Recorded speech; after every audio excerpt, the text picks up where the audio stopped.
تو صرف عمران خان چور ہے؟ میری نظر میں عمران خان چور نہیں ہے.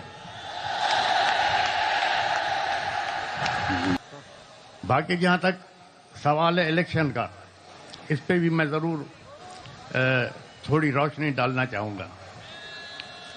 اب انٹرا پارٹی الیکشن ہے. انٹرا پارٹی الیکشن جس طرح پی ٹی آئی نے کرایا، اسی طرح نون لیگ نے کرایا، اسی طرح پیپلز پارٹی نے کروایا، اسی طرح فنکشنل لیگ نے کرایا. اب اس پی ٹی آئی کے انٹرا پارٹی الیکشن کی وجہ سے یہ کیا کون سی ہے یہ نہیں یہ بھائی الیکشن کمیشن، اس نے زمین آسمان ایک کر دی. ابھی جو اتنی بڑی خرید و فروخت ہوئی ہے اس الیکشن میں، جنرل الیکشن میں، تو کہاں ہے یہ الیکشن کمیشن؟ کہاں سو رہی ہے؟ اس پہ بھی تو کچھ بولے. عمران خان کو سب چور کہتے ہیں، چلو ٹھیک ہے، چور ہے نا. کیا کیا ہے توشہ خانہ میں؟ کیا عمران خان سے پہلے جو لوگ آئے تھے پرائم منسٹر یا پریزیڈنٹ، ان لوگوں نے کچھ نہیں لیا توشہ خانہ سے؟ ان لوگوں نے گاڑیاں نہیں لی کیا توشہ خانہ سے؟ جبکہ قانوناً وہ گاڑیاں لے ہی نہیں سکتے. تو صرف عمران خان چور ہے؟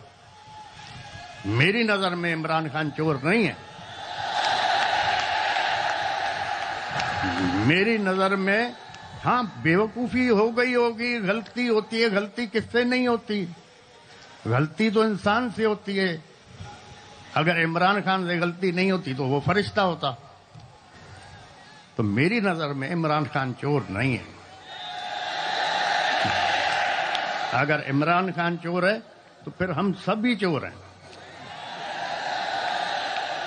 انشاءاللہ تعالی اب یہ ایک قدرتی نظام ہے.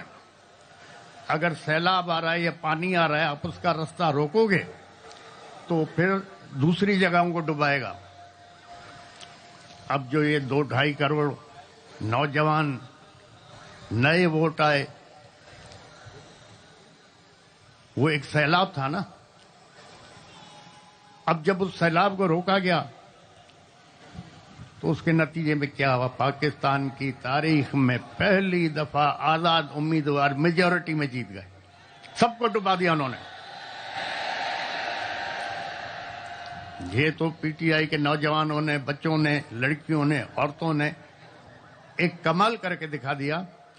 نہ اس کے پاس سمبل، نہ کسی کو نشان کا پتہ پڑ رہا تھا، اور نہ پھر کوئی سوچ رہا تھا کہ آزاد امیدواروں کو ووٹ ملیں گے، لیکن مل گئے.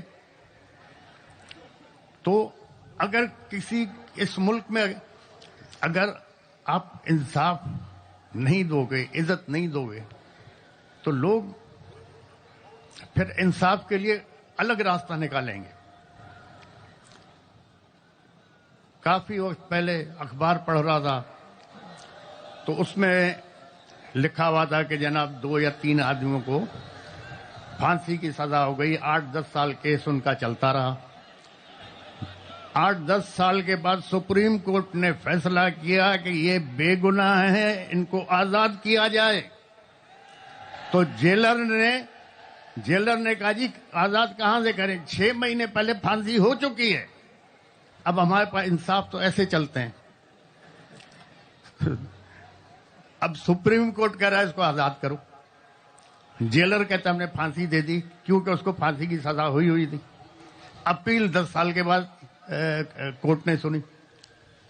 تو جہاں نہ انصاف ہوگا، نہ عزت ہوگی، تو پھر لا اینڈ آرڈر تو ضرور خراب ہوگا. انشاءاللہ تعالی اب سوچنا یہ ہے کہ قانون کے دائرے میں رہتے ہوئے اور عزت سے اس مسئلے کو باقی پارٹیوں کے ساتھ جے یو آئی ہو گئی، جماعت اسلامی ہو گئی، اور مزید جو بھی ہمارے ساتھی ہمارے ساتھ آنا چاہیں، ہم ان سے مل کے ان کے مشورے کے ساتھ اس کو چلائیں گے. جہاں تک مجھے پتا ہے، جو میں سمجھتا ہوں، جو اوپر کھچڑی بن گئی ہے، 8-10 مہینے سے زیادہ یہ حکومتیں چلنا ہی نہیں ہے.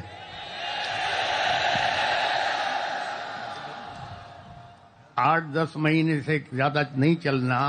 اب پچھلے جو 20 مہینے حکومت تھی، اس میں جو مہنگائی آسمان پہ گئی ہے، اس سے کیا ہوا ہے؟ اس سے ہوا یہ ہے کہ جو مڈل کلاس تھی وہ ختم ہوتی جا رہی ہے.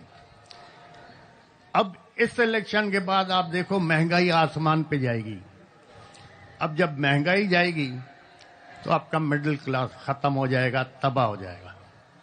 معاشرے کو امیر آدمی نہیں چلاتا، نہ غریب چلاتا، معاشرے کو مڈل کلاس چلاتا ہے.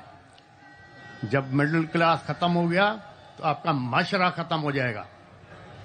تو خدا کے لیے جو یہ دیکھ رہے ہیں حالات کس طرف ہمارے جا رہے ہیں، ان کو سوچنا چاہیے. اور یہ 8-10 مہینے سے زیادہ حکومت چلنی بھی نہیں ہے. ہو سکتا ہے اب فوج نے سب کو آزما لیا، اب آزمانے کے لیے بچہ کیا ہے؟ ہو سکتا ہے ایمرجنسی ڈکلیئر ہو جائے یا مارشل لا لگ جائے. یہی جج اس کو پروٹیکشن دیں گے، یہی جج جو ادھر بیٹھے ہوئے، یہی جج لیگل کور دیں گے. تو حالات اچھے نہیں ہیں. دوسرا میرے دوستوں نے کہا کہ جی ہم بائیک آؤٹ کریں الیکشن. میں نے کہا نہیں، آپ بالکل لڑیں. اگر نہیں لڑتے الیکشن تو ہم کیسے ان لوگوں کو ایکسپوز کریں گے؟ اگر کچھ دوستوں کے کہنے پہ ہم بائیک آؤٹ کرتے تو یہ لوگ ایکسپوز ہی نہیں ہوتے. اب اتنے بری طرح سے ایکسپوز ہو گئے کہ نیشنل اور انٹرنیشنل لیول پہ یہ بدنام ہو گئے. اس الیکشن کو کون مانے گا؟ کیونکہ سارے الیکشن فراڈ پہ تھے، رزلٹ پہلے بکے ہوئے تھے. تو انشاءاللہ دیکھیں خدا اچھا کرے گا.